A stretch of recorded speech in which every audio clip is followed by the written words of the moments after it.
In a land ruled by golden greed, where breath had a price, the people forgot freedom. They came in golden masks and marble towers. Each coin owed became a chain.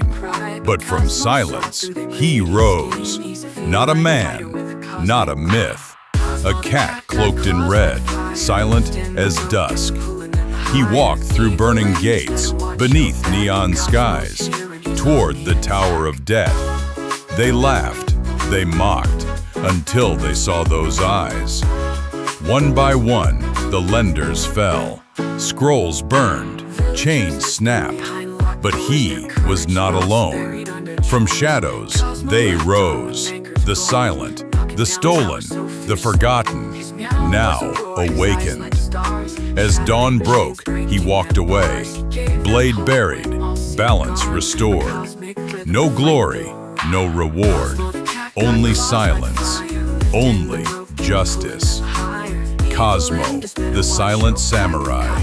No words needed,